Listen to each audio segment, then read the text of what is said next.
Welcome to the case CR 2022-847, the trial of Terrance Santistevan. My name is Jody Newell. I'm a reporter with the Casa Mhm. Grande Dispatch, and joining me is the Casa Grande Dispatch crime reporter Noah Cohen. How you going, Noah? Okay. Be enjoyed. Yeah, I'm doing pretty well. It's been a pretty intense couple of weeks with regards to a trial which is occurring. It involves Terrance Santistevan, and it's currently underway at the Pinal County Superior Courthouse, which is in Florence, and it began last Wednesday. And before we go into the actual trial itself, Noah, just I'd like to tell our listeners about yourself and myself and what we do and what we're hoping to achieve with this podcast, which we'll be doing weekly. And this is the first one. So forgive us if we're a little bit rusty and jumpy and all over the place and trying to remember names, but there's been so much to digest. But just in a a couple of sentences or whatever, Noah, tell us a bit about yourself and where you're from and, how long you've been working at the paper. Yeah. There's been a lot that's going on in the trial so far, just in 2 weeks. Yeah. But I am the criminal justice and issues reporter for the Casa Grande Dispatch. I've been at the paper for about a year. I think it'll be about a month. In April 20th or something, it'll be a year. So been there a year, studied journalism at the University of Arizona, and now I'm here. Yeah. So is this your first ever, serious legal case you've covered? I've done 2 trials prior to this, so I guess not this is the biggest one, but the 3rd trial I've done, and so, yeah, one of the biggest, but not the first. Yeah, yeah. As for me, I've been working for the Casa Grande Dispatch for 3 years. I'm not from Eloy, obviously. I'm from Australia. I use that line a lot when people ask me where I'm from. But I've been with the paper for 3 years, and I've been covering a lot of things. I do cover the city and local politics, and also local school boards as well as sport. I cover the Coolidge Bears, which I love, football team, the high school football team.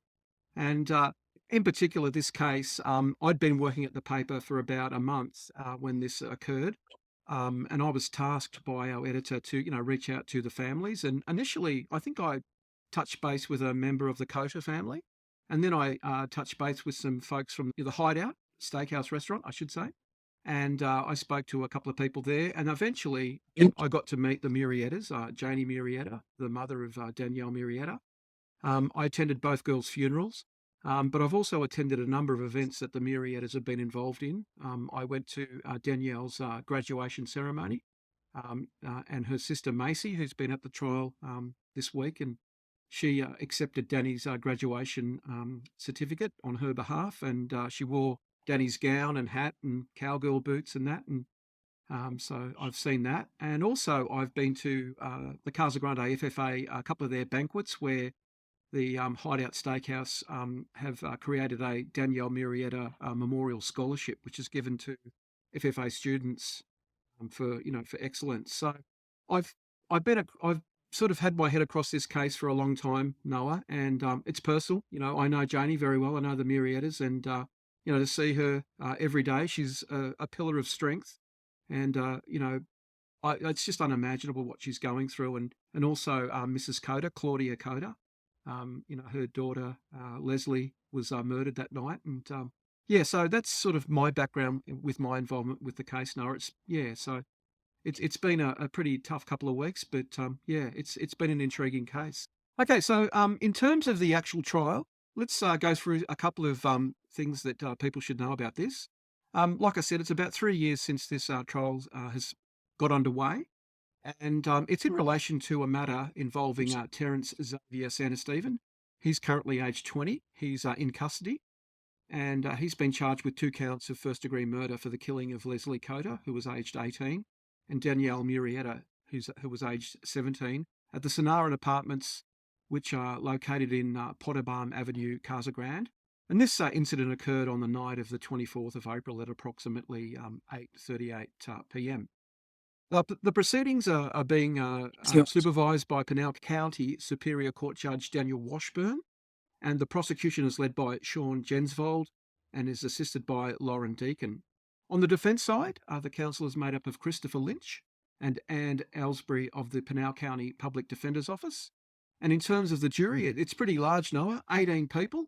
And my understanding is here in the state of Arizona, the decision has to be absolute. You have to be either guilty or not guilty. Is that correct? Yeah, the jury will have to be unanimous. So once all the evidence is said, the jury will they'll deliberate for as long as it takes for them to come to a unanimous decision. Yeah. Now, in terms of the size of the jury, is that sort of normal to have like 18 people? I mean, it seems like a really, really large jury. So I guess I'm not entirely sure. I mean, in my experience, I think 12 is kind of the normal number. So this is a little bit more than that. So I think that's kind of the standard, but so it seems a little bit more Yeah. in my experience. So Yeah. Yeah. So last week the trial began. I think Wednesday. Is that correct? I It's been like a day believe it and a was half. Wednesday. Yeah, Yeah. Yeah. And they picking the and jury. that's right, Okay. getting the jury. But the jury process went for I think about a day and a half, and then we Yep. started to get into, what actually happened, and we started to get a number of statements from police who actually were the first to arrive, and some of the, they had body cams, and some of the audio from that. I wasn't there present. I don't think you were you present when they were playing that as well too. No, the police. I don't. I was not. The audio was pretty confronting. The first two officers that arrived on scene, and it was chaotic. It was dramatic, and obviously some of the footage was redacted in respect of the families. So we didn't get to see that, thankfully. I mean, I wasn't present anyway, but the jury didn't get to see some of the footage because it was, like I said, mindful of the sensitivities of the families. But some of the audio was quite confronting. A lot of people were upset at the time of the shootings, and it was extremely confronting. I mean, some of the evidence has been confronting, Noah, hasn't it, through this trial? Yeah. Yeah.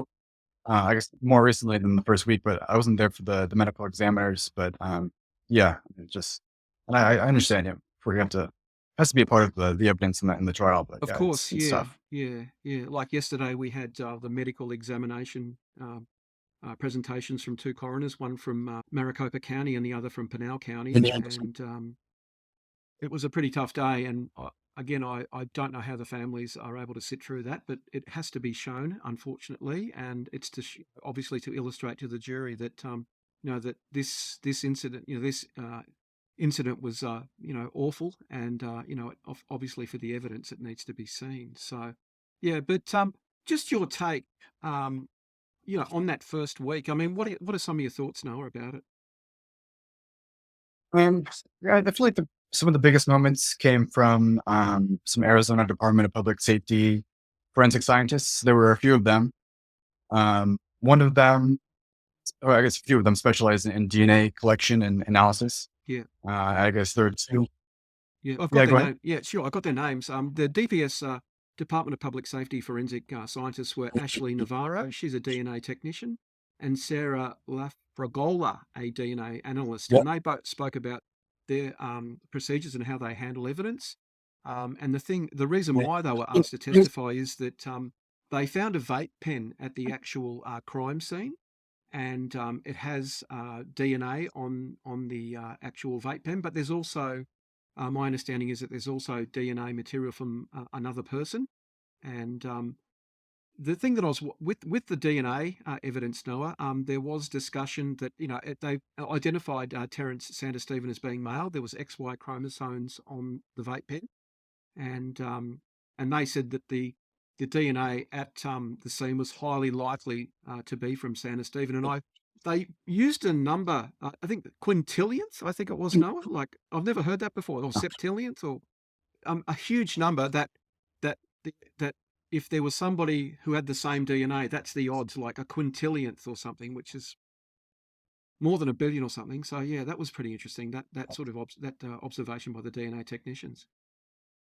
Yeah, that was definitely one of the biggest sort of moments I feel like in the first week. And maybe some important context to that is even prior to the trial having started, and we see, well, maybe talk about some of this because it came out in the second week, but maybe some context to that, especially that the vape pen was found at the scene, is that Terrance Santistevan's story that he relayed to the police when they interviewed him upon his arrest was that he had lent his car to a friend. And so he was claiming that he wasn't at the scene. It was a friend that he lent his car to, his Chrysler 300. I mean, heard that. name a lot. I mean, multiple people that are involved in this case have Chrysler 300s. And so that's why the model of the car is so important. And so, yes, maybe some important context to sort of the vape pen having been found at the scene is that Terrance Santistevan maintained that his story was that he had lent his car to a friend, and it was Yeah. his friend that was using the car that night. Yeah, a guy called Midwest. I think that's the person, Yes. and Midwest hasn't been located by police. No one else could say where he lived. I mean, Santistevan was extremely vague about where he lived, like he lived around the corner at some apartments or something, and Yeah. Yeah. and One that's like, yeah, and when the people, when they, asked Santistevan, where could we find out about him, and he said, oh, there's a few crackheads around there's one called Kevin or something like that, and they're the ones to go to, and it was just a really vague kind of explanation about that, about this Midwest person, and because Santistevan alleges that Midwest had borrowed his car and also had borrowed his phone, and police records and cell phone records show that his phone was located in Casa Grande, as well as images of his license plate were taken by flock cameras, which are strategically placed around the city of Casa Grande, but as well on the I-10, there's license plate readers as well too, and they got hits with his vehicles. I didn't assume anything. I didn't find any evidence that this junior or Midwest actually existed. I never saw any actual text messages from anybody with that Midwest or junior making threats to the defendant in this case. I guess the crux of this case too, Noah, is that no one actually saw who the shooter was on that awful night of April 24. yeah. Many witnesses have testified to hearing the shooting and hearing the car, but nobody actually saw the shooting happen. And so that makes it obviously a lot more difficult. But witnesses have testified to having heard the gunshots and having heard the car that has very loud engine. So they heard the car sort of screech out as after the shooting happened. But yes, nobody saw it. Yeah. The actual incident, in terms of the potty barn, the apartments, the Sonaran apartments, happened in the southwest corner of the apartments, and so my understanding is that Santistevan, they allege that he drove out onto Potterbarn Avenue, and I think headed up towards Florence Boulevard. That's my understanding. I could be wrong. I think his muffler was really loud as well too. Is that correct, Noah? On the I don't, Chrysler? yeah, I don't know the exact, maybe I'm sure they mentioned it. I don't know if I remember the exact reason why, but yeah, multiple people have testified to being able to hear the car, and it was louder than than a normal car, I suppose. Yeah, and I remember speaking to you this week, Noah, about the Chrysler 300 car. I mean, what's with Chrysler 300s? Yeah, I think we were talking about this. I think we've covered 4 so far. I think so. Yeah. And so Terrance Santistevan has a Chrysler 300. We haven't mentioned him yet, but another key witness who has connections to both Terrance Santistevan, and we also haven't mentioned Dominic Leos yet, who's central. Yep. Jose Nunez is who I was going to say. Both Dominic and Jose, I believe, have Chrysler 300s. And then another one who I'm forgetting the name, but there's a lot of fourth, Chrysler 300s, isn't there? Yeah, yeah. Just on sorry to interrupt, Noah. In terms of Jose Nunez, he gave evidence the other day in court. Thing that that's been noted is that Jose Nunez actually purchased his car on the day of this incident. He actually drove to California to pick up the car, and then he drove back to Casa Grande. And my understanding is he was notified that there'd been a shooting at the Sonaran apartments and actually headed there and hung around there for I think about 40 minutes. I'm not too the actual duration, but he was there. And then he said he went to the Circle K to buy some kind of Slurpee or some kind of food. Yeah. And then later on, he was pulled over by the Casa Grande Police Department, and his vehicle was searched. And do you want to talk a little bit about that? Yeah. Even before that happened, I think when he first pulled up to the scene, because he was in contact with Dominic after the shooting happened, and so that's why he came to the scene. I believe he was confronted by the police briefly, given the model of his car, that it was the same as what witnesses had testified to seeing earlier. So he was confronted by police, never arrested. And so, and after that, he went to the Circle K, like you said. And then Yeah, and then he was pulled over, I think like Several 3 hours times, or yeah. so after. Yeah. Yeah. And yeah, and searched his car, didn't find anything. No, wasn't arrested. But yeah, he was pulled over later that night as well. Yeah. And my understanding too, Noah, is that the police actually confiscated his phone, I think, as part of their That's right. investigations. And I think Nunes himself actually said, well, that phone basically led to him being convicted for a federal offence with regards to people smuggling, if I'm not too mistaken there.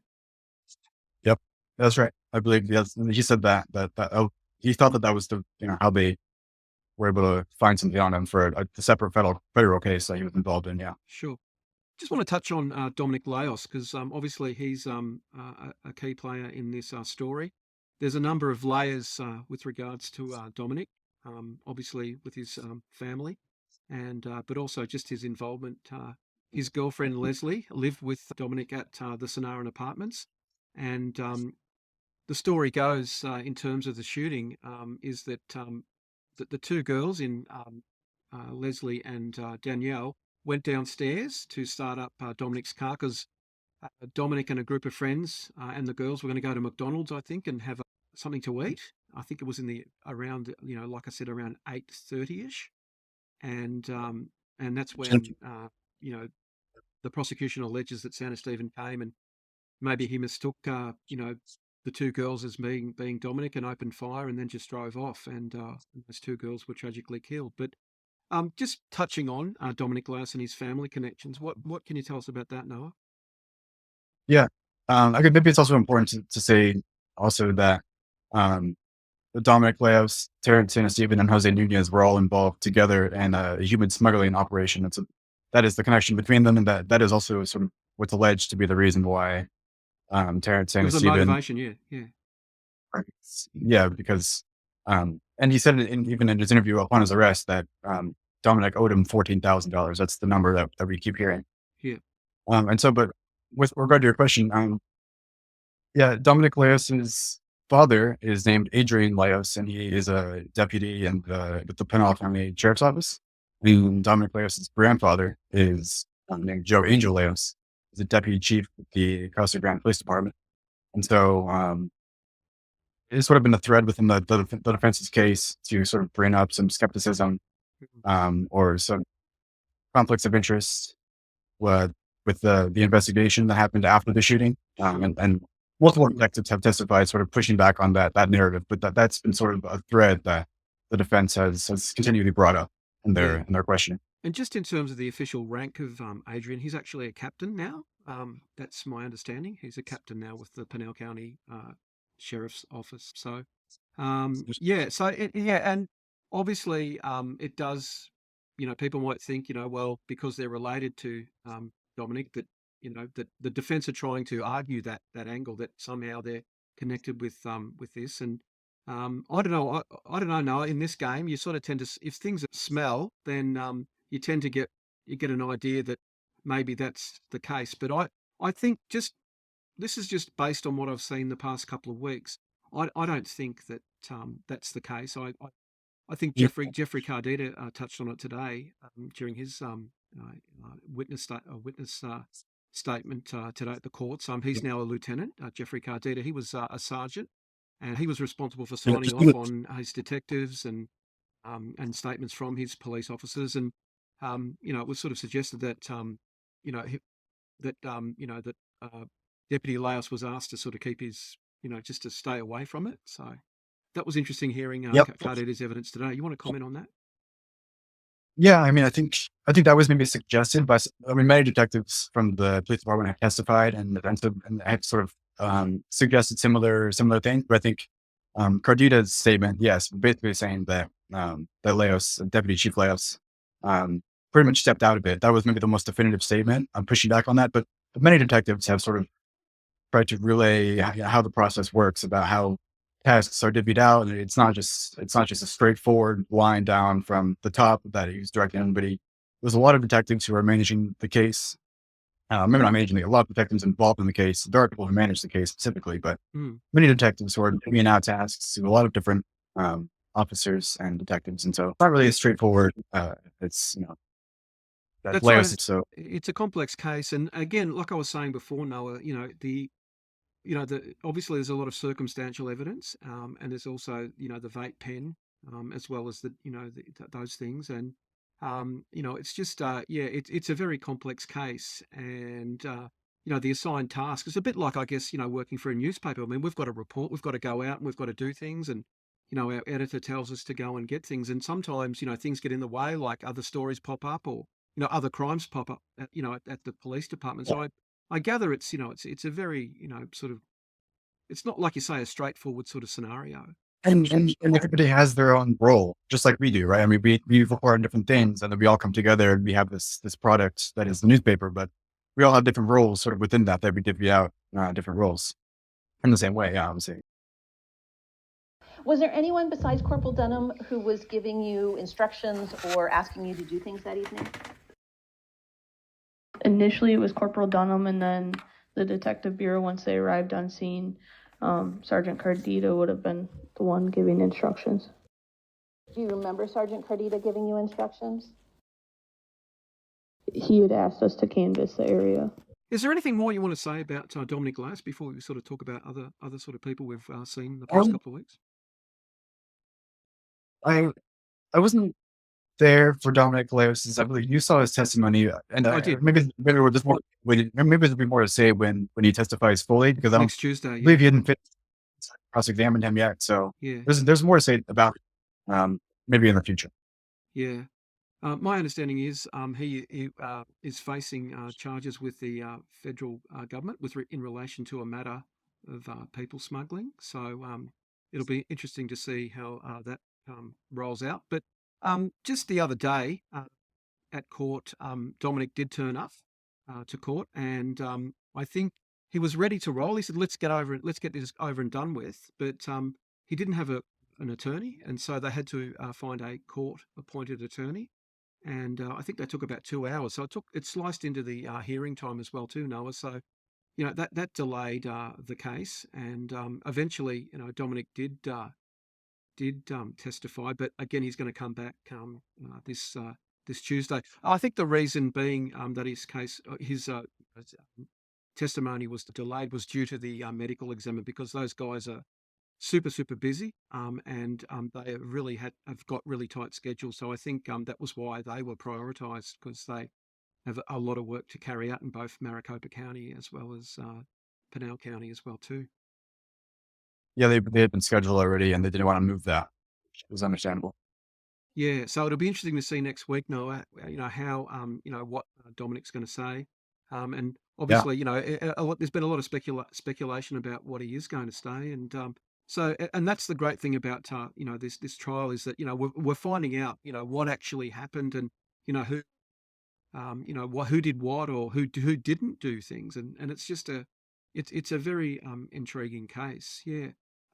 Just on the DNA, I know you viewed Jeff Moberg, who's a forensic scientist with the DPS, and they spoke about the gun that they managed to locate, I think, in June of 2022. Yep, that's right. You want to just talk about your understanding of Yeah, that? sure.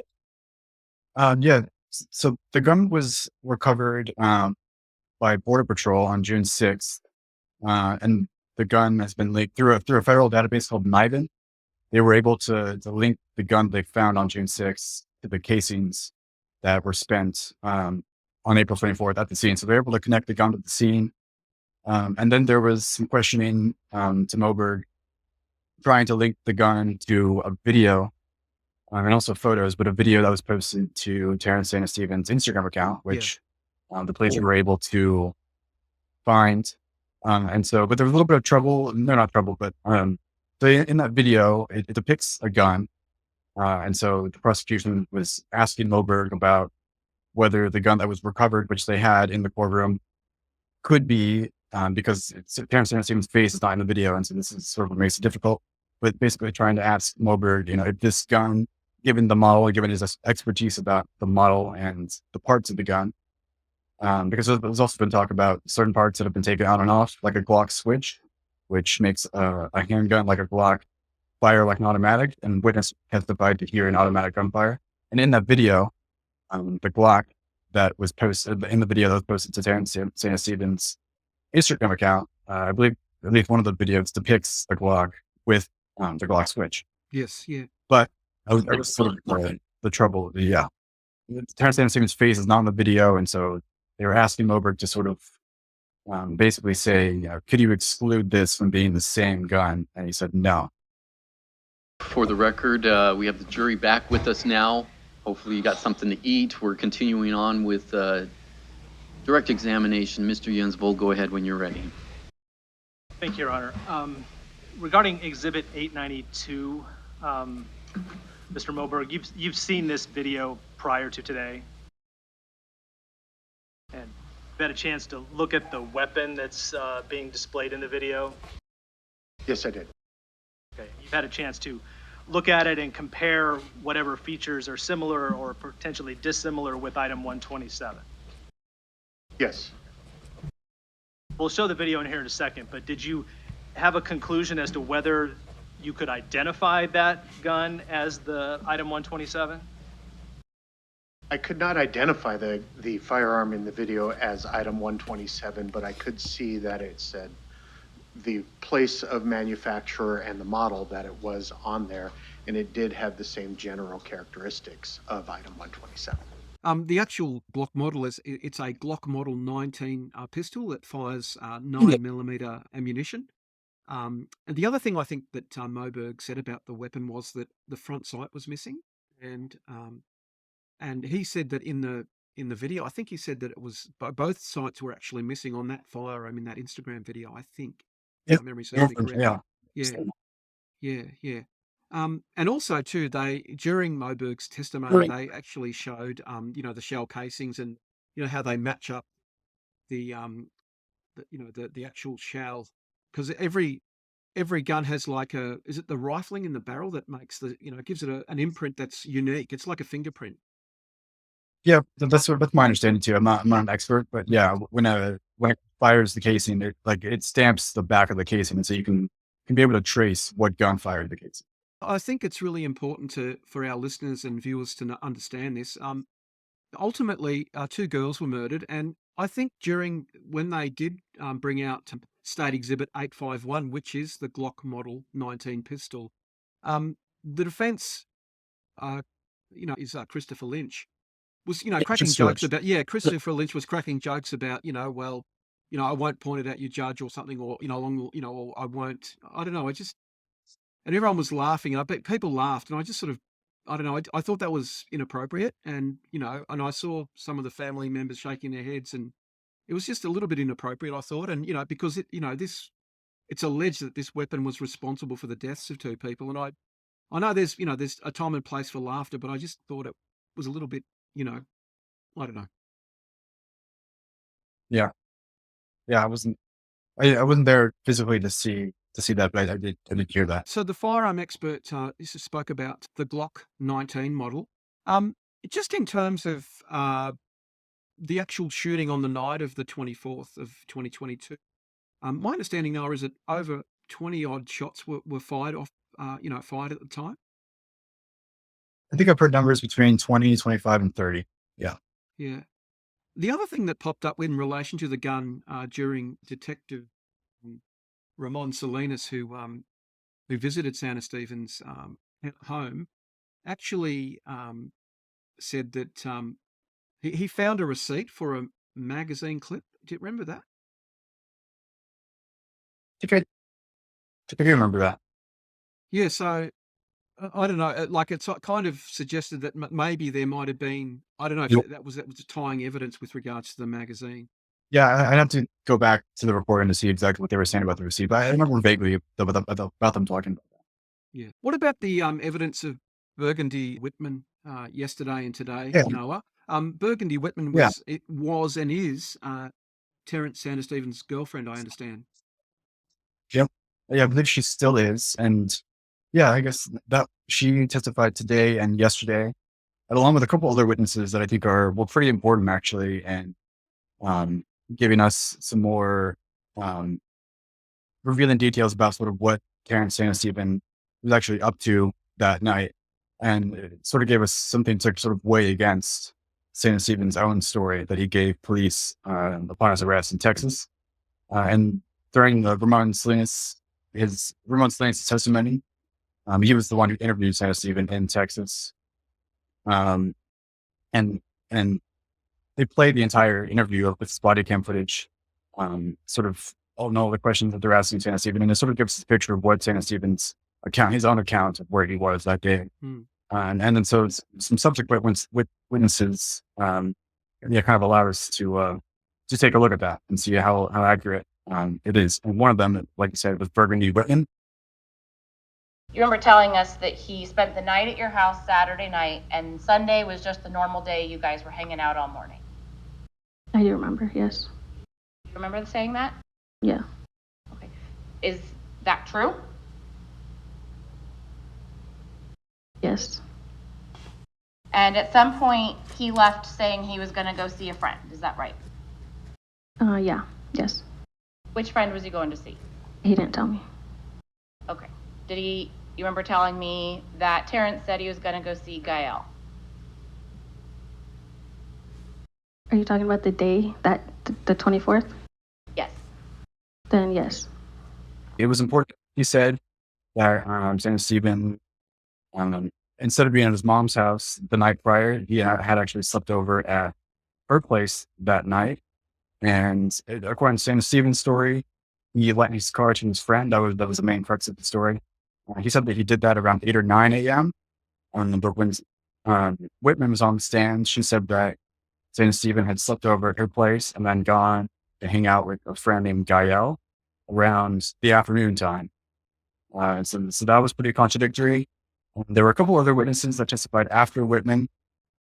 In addition to Ramon Salinas, he was questioned after they played the video of the interview. And saying, I think we've mentioned about him saying that he wasn't able to find Midwest. Midwest was again the guy.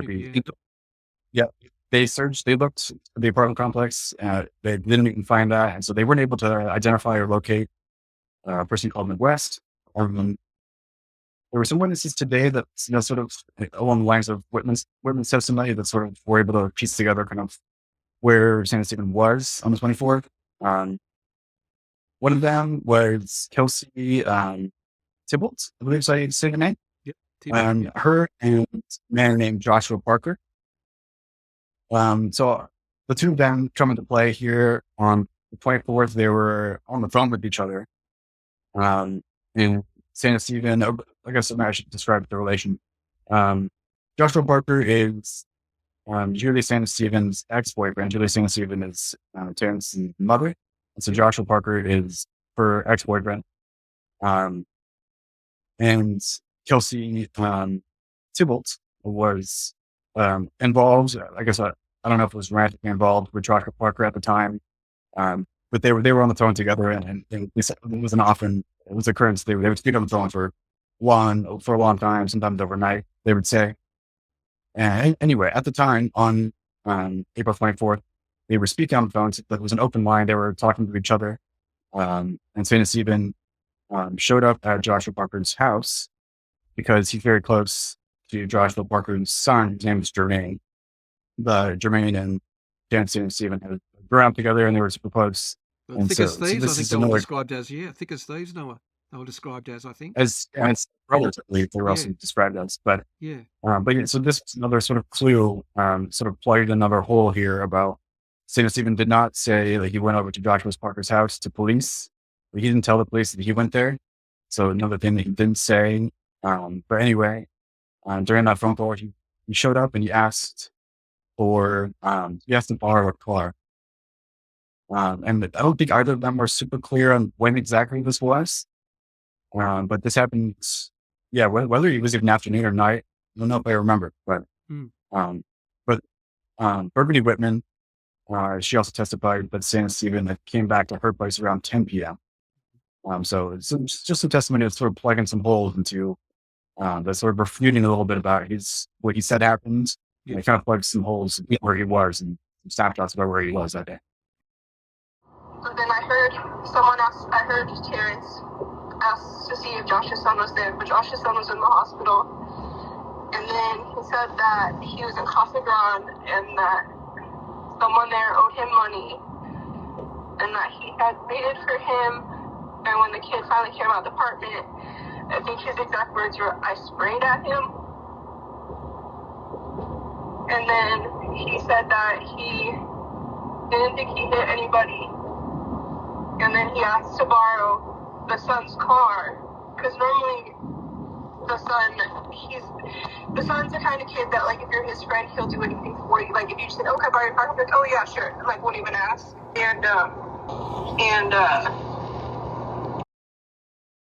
What kind of car does the son drive?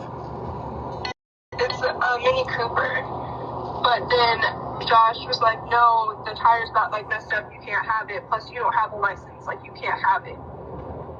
And so Terrance is like, "Okay." He's like, "All right, well, you need to leave." He said, "Okay." But then, like, a couple days later, I saw the news, and like it just, all of it like made sense. Did it sound like he left when Joshua told him he had to leave? Yeah, no, he left. He said, "Okay, I'll see you later," and he left. So how long do you think Terrance was there? Maybe 10 minutes, maybe. How do you know it was Terrance? Because he said his name.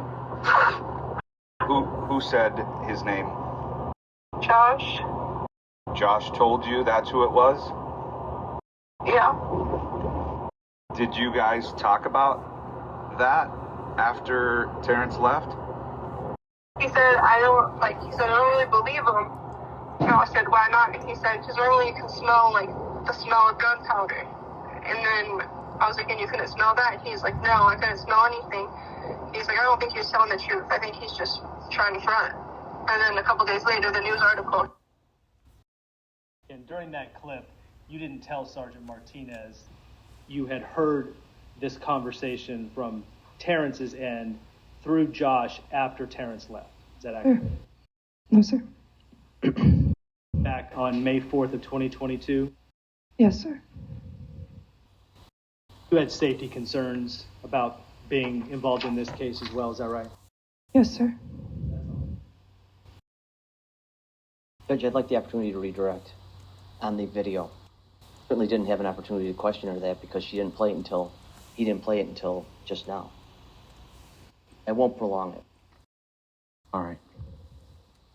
So, just so we're clear, the conversation that was just played between you and Martinez, May 4, 2022, correct? Yes, sir. It would have been after all of these days where you were reading the articles, true? Yes, sir. And to the extent that you said that you overheard all of this in the conversation, that was either a mistake or you were lying, right? Yes, sir.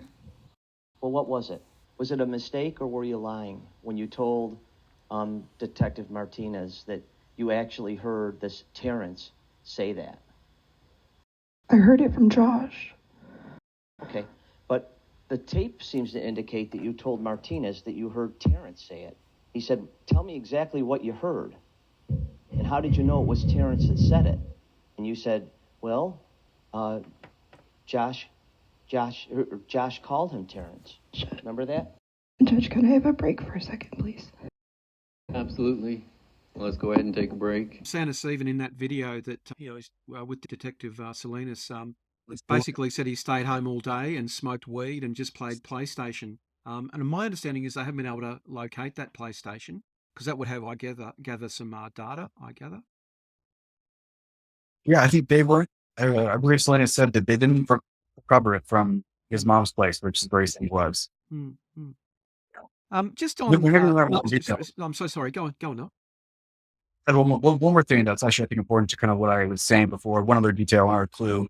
Santistevan's story was that he was sort of home all day, playing video games and smoking. And he said that he went to one of the places he did go, but he said, the only place he said that he did go was Raising Cane's. He said he went there at 10 a.m. This was important, actually, because Salinas pointed out during the search of Santistevan's mom's house, he noticed an old black Cadillac, which is another car that was driven by Santistevan. Multiple witnesses have mentioned it. And so it was a car that he was known to drive on occasion. It wasn't his main car. But I think what was important about that was that facilities noticed that the tires or the wheels on the Cadillac had cobwebs on them, suggesting that Hasn't the moved. car hadn't Yeah. been driven. Yeah. Can we just talk a little bit about Julie Santistevan? She's the mother of Terrance Santistevan. And there's been some testimony from friends that knew Julie. I can't think of the girl's name off the top of my head, but there was a close friend of Julie's who's no longer close with her. But she Yeah. recalled, I think the Sunday of the, or maybe the Monday, but the Sunday she was a little bit vague about the days. But she basically said that that Julie had come over to her place. She was hysterical because and she was really upset, and she was telling this friend that she needed to she was going to have a holiday in Texas, and she was going to be away for 3 months, to get away from the summer. So I found that a pretty interesting piece of evidence as well too. No? In addition to Julie's sister, who also testified, I believe maybe it was right after the friend, whose name was Savannah Schuster. The cousin's name was Thank Jessica you. Bethel. Yep. Thank you. Both of them sort of testified to not having known that Julie was going to take a trip to Texas. Julie had told them that it was at the time she said that she had been planning this trip to Texas. But both of them had testified to saying that they didn't know about the trip. So whether it was planned, I guess we don't know. But neither of them knew about it beforehand until she decided to go. Yeah. And that girl's no longer friends with Julie. And yeah, it was so it sort of painted a picture of what was happening from the Santistevan family, and what they were doing, and and what they both did, because they headed off to Pflugerville, which I think is 30 minutes away from the town of Austin in Texas. Something like that. Yeah, and I think that's how they were able to locate Santistevan from that the friend of Julie's, in that she was going to Zelle some money to Julie because they both worked together, and she said to Julie along the lines of, "Well, I can't Zelle, but what's the address, and I'll send the check to you." I think that's how the police were able to locate Julie and Terrance ultimately. Yeah. It was an interesting. It was a tough moment actually to watch because It's about betrayal. Yeah. Because her friend, she didn't know what to do, and yeah, it's tough to watch that moment. But that was how the police found out where they were in Texas. Yeah.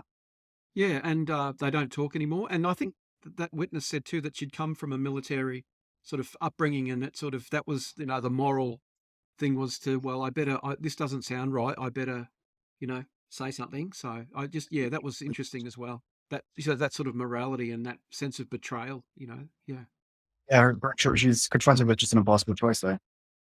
So what actually happened today, Noah, in terms of the proceedings today out at the Superior Court? So today, I mentioned a couple of those that have testified today. Whitman finished her testimony today, and she was only on the stand, recall, for like only 15 minutes, just finishing out her cross-examination from yesterday.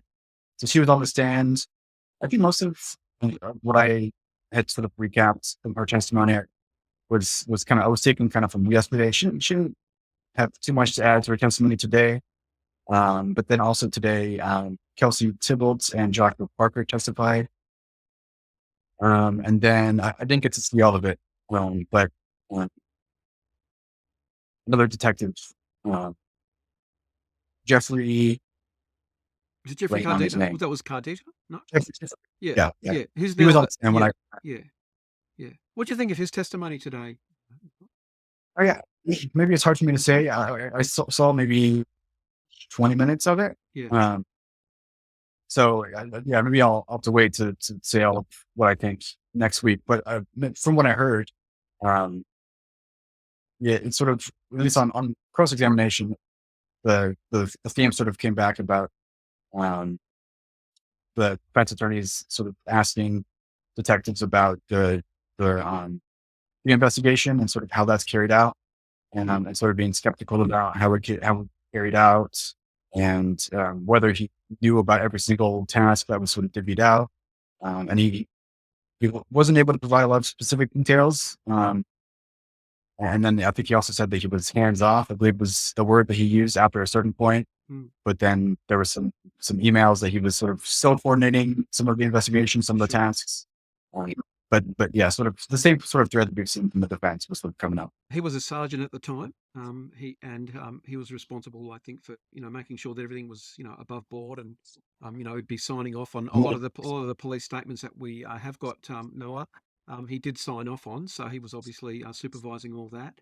And the other thing I've noticed about the investigation from the police side is that that they tend to pick up on maybe a certain time, and then they walk away from the case and they're not involved because I mean, crime doesn't stop, unfortunately, and they've got to move on to another task. So that's the other sort of impression I got from the police as well, too, that it's not unusual for officers to just stop and move on to another case or another, line of inquiry. It's ongoing. It's like us, we're like I said before, we're always writing a story or something, and there's something else pops up, and you don't maybe not pay attention to it ever again. So it's interesting to sort of see that sort of happening in the police department.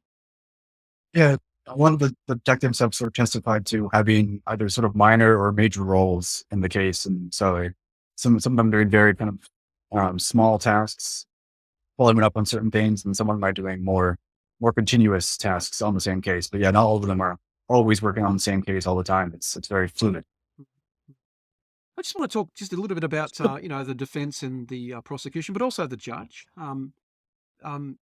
Pinal County Superior Court Judge Daniel Washburn is proceeding over the matter, and I think he's been out exceptional during this trial so far. The thing that I really liked about Judge Washburn was how he said to everyone present that, and he explained the reason why. Because every time, the judge walks and everyone stands up and to offer their respect to the judge, but also too when the jury enters and also leaves, that everyone stands up, and he sort of basically explained, the reason why is because ultimately the jury is the judge of this trial, and that's why they're given that respect of people rising. So I really found that, I think it's really helpful, for people that may not have any court experience, or, that they don't maybe not understand how things work. And I think that was very important that he touched upon that. Yeah, I think the formality maybe feels like a small gesture at times, but I think it contributes a lot to the feeling of the proceeding. The feeling that this is a very serious matter, and the jury isn't being entrusted with they're being entrusted with deciding whether somebody goes to prison for the rest of their life, and so there's no understating the seriousness, and so formality that is sort of felt in the courtroom is super important. Just talking about Santistevan himself, he's sitting in between his defence counsel on the left-hand side of the courtroom. He's dressed in a suit. He's got glasses. He's got a moustache. He very rarely turns around and looks at anybody in the gallery. He's very, I don't know, timid's the word. I don't know. It's just you look at this guy and you think, because we're in a civilized surrounding of the court, we've got to, people obviously have got to act in a civilized manner. But he's a very quiet sort of meek sort of person that comes across that way. I don't know. That's just my observation. Yeah, and it's been pretty quiet, and yeah, you'll see him sort of talk to either attorney and sort of pass Bryson things down, or sort of speak in their ear, and they'll do the same to him. And so it's, but yeah. I will say this though, when I was watching the trial today, Noel, is that he actually spoke to his defence attorney that one of the jury members appeared to be nodding off, and that so he's obviously paying attention. And the other thing I spoke to you earlier in the week is that he actually does he is paying attention to what's being discussed, and I see him writing things and also writing post-it notes and handing them off to his defence counsel. So he's obviously paying attention. This is a serious. If he is found guilty, he's going to be locked away for the rest of his life. That's my understanding. So he is paying attention, and like I said today, he said to his defence, "Look, someone's nodding off." So yeah. If I saw that, I'd probably said the same thing. Sure. Just want to touch on the prosecution, which is being led by Sean Jensvold, and he's assisted by Lauren Deacon. And both those, mostly Sean does, the cross-examination, but also Lauren does that as well too. To me, Jensvold comes across as a person who keeps his cards very close to his chest. Noah? Yeah, for sure. Yeah. Yeah, I guess it's been interesting sort of watching attorneys and watching them sort of do their job, and it's all out in the open, and the objections and what they object to, and And the the conferring, relationship yeah, between the attorney and the judge, and yeah. yeah, and so sometimes you can see them getting frustrated, and um, yeah, so it's been interesting, but yeah, it's been fun seeing them kind of do their job. Yeah, and sometimes Jensvold might not have the number of the case or something. I mean, there's so much to have your head across the detail. I mean, it's just it's a very, there's so much to look at. And, at times the judge will say, come on, get it together, and it goes the other side too. But let's talk about, the public defenders, Christopher Lynch and Anne Ellsbury. They're from the Pinal County Public Defender's Office. I would, and I don't mean this in a bad kind of way. I just think Christopher Lynch, I just got him as being pugnacious, Noah, in the way that he cross-examines. He's very, classical. Why? Why not? How come? Like he really demands explanation when he does, interview witnesses. Yeah. Yeah, I think I've sort of noticed the same thing. I think today he really, during the cross-examination of, it was Tybalt, I believe. Yeah, during the cross-examination of Tybalt, there was a part where, after this was, yeah, she was on the phone with Joshua Parker, and then so after overhearing, Santistevan in that call, she made, a call to an anonymous tip line to inform law enforcement about what she had heard. She was saying that she couldn't live with herself if she didn't or say something. But it was interesting. There was a couple of days that had elapsed between the call that she had overheard, the overhearing Santistevan in that call, before she made the call, the anonymous call. And I think Christopher Lynch, who cross-examined her, I think really shown actually, because what she said in that anonymous call, she was giving some information that he was very skeptical about her having overheard in the initial call. And she had said that she mentioned the $14,000 like specifically, and she mentioned that Santistevan had said initially that he had sprayed or that he had shot and missed, and some things that Lynch was just very skeptical that she would be firstly able to overhear, and he was suggesting that maybe what she was saying in that anonymous call she had read online and seen online, and that was sort of informing her call, and it wasn't just what she had overheard. And so I think that was he asked him some sharp questions. Yeah. Yeah. He's assisted by Anne Ellsbury, and Anne Ellsbury is actually involved in the cross-examination as well too. And she's been very proficient as well too in her role as well. So yeah, it's just interesting to see, how both sides interact. I mean, they leave a door open for each other, or they might pass and they say thank you and that. But it's very, very frosty. But it's at the same time, at least they're being polite to each other as well too. So it's just, yeah, there's a lot of things going on, Noah, that that you're sort of trying to observe and take it all in. But I think again, like I said before, ultimately it's about justice for the two girls and that were murdered and their families. And like I said before, they turn up every day and they look at some pretty harrowing evidence and that. And I think it's important to always remember that that this is what this trial's about. And I know there's other issues as well, like with people smuggling and the like. But I think that's a really important thing for people to keep in mind. Yeah. Yeah. Okay, so next week, Noah, I think next Tuesday, Dominic Leos will be one of the witnesses. I think so. Yeah. And that should be very interesting about what he comes up with and what he's got to say. And a lot of people are sort of waiting to hear that. Yeah, he's certainly one of the key witnesses that we're kind of waiting to hear from. So it'd be interesting to see what he has to say and what he's asked. So I think we've sort of spoken enough about the trial for today. But in terms of people wanting to know what's going on, obviously log on to pinalcentral.com and you'll find Noah Cullen's reports. And obviously we'll be reporting on that next week. And we'll be running this podcast again. I just want to make a point. A couple of people involved in this case, family members, have reached out to us expressing some concerns about the coverage. And I'd like to say this: at the end of the trial, we're more than happy to have you on our podcast, and you can give your side of the story. That's what proper journalism is about. It's about, giving both sides of the story.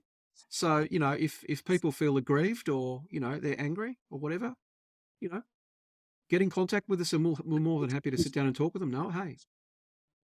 Yeah.